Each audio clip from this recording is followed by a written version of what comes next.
네, 안녕하세요. 반갑습니다. 날로 먹는 물리학의 교사 김종윤입니다. 오늘은 태양계 단원에서 태양계 행성과 태양 활동의 위성 통신이 끊어진 까닭은 이어서 나가보도록 하겠습니다. 예, 총 세 번째 단원이고요. 여기가 끝나면 드디어 태양계 단원이 끝난다고 할 수 있겠네요. 단원이 끝나니까 이제 여러분들이 해야 되는 숙제들이 있어요. 일단 오늘의 숙제는 뭐냐? 교과서 페이지 112페이지에 보면 스스로 점검 문제가 있어요. 예, 요거를 푸시면 되는데 굉장히 간단합니다. 오늘 숙제를 왜 이렇게 간단하게 드렸느냐? 다음 시간까지 해야 되는 숙제가 좀 많아서 그래요. 다음 시간까지 여러분들은 페이지 113의 중단원 점검과 그리고 페이지 116부터 119까지의 대단원 마무리 문제를 미리 풀어 놓으셔야 됩니다. 미리 풀어놓지 않으면 당일날 이제 문제를 푸느라 부랴부랴 문제도 풀고 채점도 해야 되고 필기도 해야 되고 강의도 들어야 되니까 시간이 굉장히 소요가 많이 될 거예요. 그러니까 오늘 꼭 해놓으시기 바랍니다. 자, 오늘은 위성통신이 끊어진 까닭은이라는 단원이죠. 그죠? 위성통신이 왜 끊어지느냐? 바로 태양 활동 때문이에요. 네, 태양 활동에 의해서 어떤 피해가 발생하는지 일단 한번 알아볼까요?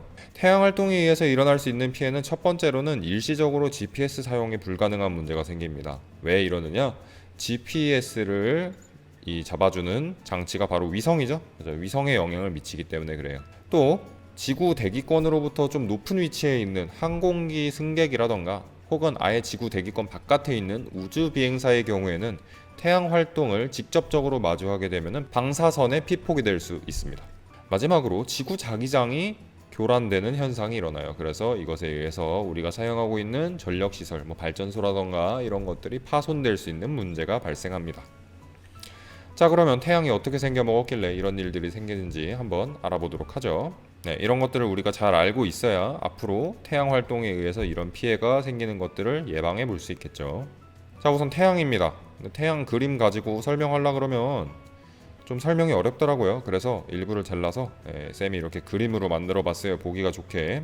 우선 제일 먼저 시작할 부분은 이 테두리 부분이에요. 정확하게 말하면 우리가 볼 수 있는 이 겉표면 부분입니다. 겉표면 부분.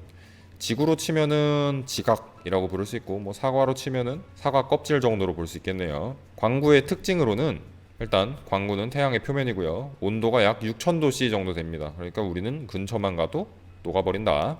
그 다음에 태양의 표면 광구에는 흑점과 쌀알무늬라는 특징이 있어요. 어떤 것들인지 한번 살펴보죠. 태양을 확대해 본 사진이에요. 보면은 까만색 점 같은 게 찍혀 있는 걸 볼 수 있고 무수히 많은 쌀알 같은 게 뿌려져 있는 것 같은 형태를 띠고 있죠. 그죠? 그래서 이 쌀알이 뿌려진 것 같은 이 모양을 쌀알무늬라고 부르고요. 이 검게 된 이 부분을 흑점이라고 부릅니다. 흑점과 쌀알무늬죠. 하나씩 어떤 특징이 있나 알아볼게요. 일단 흑점입니다. 흑점의 경우에는 온도가 약 2000도씨 정도 돼요. 아까 광구는 몇 도라 그랬죠? 광구는 약 6000도씨의 온도를 갖고 있습니다. 그러니까 현저히 온도가 낮은 편이다. 그래서 검게 보이는 거예요. 간단하죠? 그다음에 약 11년을 주기로 수가 변해요. 아까 처음에 시작할 때 여기 그래프 봤었지? 그지? 이게 흑점의 개수가 변하는 걸 그래프로 나타낸 모습이에요. 다음 위치가 동쪽에서 서쪽으로 조금씩 이동을 해요. 이거 무슨 말인지 좀 사진으로 한번 볼게요. 일단 태양에 있는 흑점의 사진입니다. 보면은 흑점의 크기가 점점 바뀌고 점점 오른쪽으로 이동하고 있는 걸 볼 수 있죠. 그죠? 이게 지구에서 봤을 때 지금 지구에 있는 우리의 모습이에요. 태양은 남쪽 하늘에 뜨니까 여기 남쪽 하늘이라고 써놓았고요. 남쪽을 본 상태로 왼쪽을 보면 동쪽이 있고 오른쪽을 보면 서쪽이 있죠. 그렇죠? 그래서 쌤이 여기다가 설명을 동쪽에서 서쪽으로 이동한다 라고 해놓은 거예요. 이거의 기준이 뭐다? 기준은 지구이다. 네, 기준이 이렇게 지구라는 거 꼭 여러분들 필기해 두시기 바랍니다. 그래서 이런 흑점이 왜 계속 이동을 하게 되느냐? 태양이 자전하기 때문에 그래요. 태양이 이쪽으로 이렇게 회전을 하고 있기 때문에 그렇습니다. 이걸 보면 알 수 있다는 거죠. 우리가 직접 태양에 가서 볼 수가 없겠죠. 다음 쌀알무늬입니다. 쌀알무늬는 이렇게 보면은 이 지금 여기 잘 보일지 모르겠는데 이렇게 어두운 부분이 있고 이렇게 밝은 부분이 있어요. 그죠? 그래서 밝은 부분과 어두운 부분이 반복되는 이런 패턴을 갖고 있는데 왜 그렇게 생기느냐? 사실 태양은 하나의 거대한 가스 덩어리예요. 가스 덩어리. 그래서 뜨거워진 부분은 위로 올라오고 차가워진 부분은 밑으로 내려가는 무슨 현상이 생겨요? 네, 여러분들 1학년 때 배웠을 겁니다. 대류 현상이 생겨요. 대류. 네, 요 대류 현상에 의해서 차가워진 부분은 밑으로 내려가게 되는데 요 내려가는 요 부분, 요 부분은 온도가 낮겠죠. 그죠? 그래서 이렇게 검게 보이는 거고요. 그 다음에 이 올라오고 있는 요 부분은 핵에 의해서 달구어져서 위로 올라오니까 온도가 높을 거예요. 그래서 이렇게 밝게 보이게 되는 겁니다. 네, 그래서 다시 정리. 대류 현상에 의해 온도가 낮은 부분은 검게, 온도가 높은 부분은 밝게 보인다. 다음. 네, 그 다음에 우리 눈에 이제 잘 안 보이는 부분들이에요. 태양의 대기층입니다.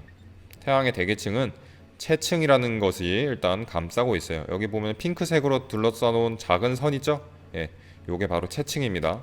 광구 바로 위에 있고요. 아주 얇고 색깔은 붉은색을 띱니다. 그래서 우리가 관찰을 해볼 수가 있는데 주로 어떨 때 관찰할 수 있냐면 개기일식 때 볼 수 있어요. 평소에는 왜 못 보냐면은 광구가 채층에 비해서 너무 밝아. 그래서 채층을 볼 수 있는 시기는 유일하게 광구가 가려지는 개기일식 때만 볼 수 있어요. 그래서 이렇게 붉은색으로 이렇게 선이 그려져 있는 걸 볼 수 있죠. 다음으로 이 핑크색보다 훨씬 더 바깥쪽까지 둘러싸고 있는 이 선은 뭐냐? 네, 바로 코로나예요. 여러분들이 알고 있는 그 코로나 바이러스랑 느낌이 비슷하죠. 채층 위로 멀리 퍼져 있는 이제 청백색의 대기층이고요. 사진으로 살펴보면 이렇게 퍼져 있어요. 그래서 이 안쪽을 채층이라고 볼 수 있고, 이 핑크색 부분 있죠? 이게 채층이고, 이 바깥쪽에 약간 파랗고 하얀색을 띠는 이 부분을 전부 다 코로나라고 부릅니다. 외우기 쉽겠죠, 요즘엔. 다음으로 이제 태양에서 일어나는 활동들이에요. 홍염과 플레어입니다. 둘 다 이제 태양에서 막대한 양의 에너지가 뿜어져 나오는 현상인데, 홍염과 플레어는 어떤 차이가 있느냐? 홍염의 경우에는 채층의 물질이 코로나까지 쭉 솟았다가 다시 태양으로 떨어지는 현상이에요. 예, 요게 바로 홍염이고요. 홍염의 크기가 얼마나 크냐면 이게 지구예요. 예, 엄청나게 큰 사이즈의 불꽃이 뿜어져 나왔다 다시 들어가는 모습을 보여주고 있죠. 다음으로 플레어입니다. 플레어의 경우에는 다시 돌아오지 않아요. 흑점 부근에서 주로 일어나고요. 예, 폭발이 일어날 때 대기층이 굉장히 환하게 밝아지면서 엄청난 양의 물질과 에너지를 뿜어내는 현상입니다. 그러니까 흑점 부근에서 일어나면 흑점의 개수가 많으면 플레어도 더 쉽게 일어나겠죠. 그래서 흑점의 개수가 많다는 건 곧 태양 활동이 지금 활발하게 일어나고 있다라는 그런 지표가 되기도 합니다. 자, 이런 플레어 현상이 일어날 때 어떤 문제가 발생할 수 있느냐? 바로 태양풍이라는 문제가 발생할 수 있어요. 태양풍이 일단 뭔지 알아보면, 태양풍은 태양 활동에 의해서 전기를 띤 입자들이 태양에서 빵 하고 발사가 되는 현상이에요. 그래서 여기 지구가 있고 지구에 이렇게 전자들이 뿜어져 나, 마치 무슨 가스 뿜은 것 같죠? 네, 그런 것처럼 입자들이 이렇게 순식간에 발사되어서 수많은 입자들이 지구로 날아가는 현상이에요.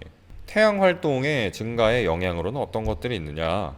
아까 쌤이 얘기했었죠. 태양 활동이 증가하면 흑점의 개수가 증가한다라고 얘기했었고요.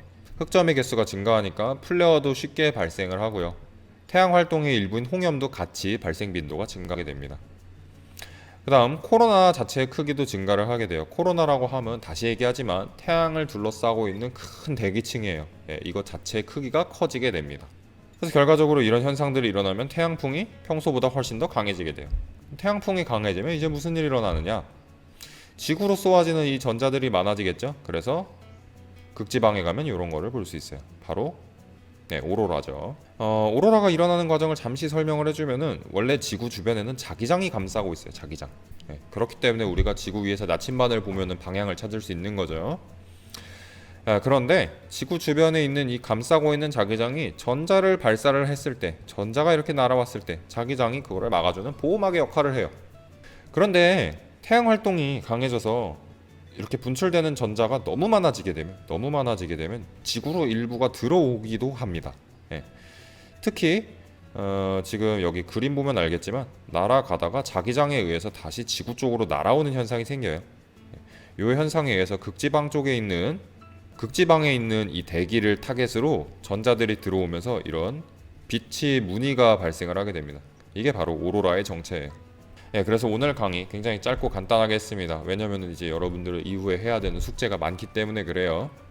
오늘도 강의 시청해줘서 고맙고요. 여러분들 궁금한 거 있으시면은 구글 클래스룸이나 유튜브 댓글로 달아주시면 되겠습니다. 카카오톡도 있고요. 오늘도 봐줘서 고마워요. 안녕.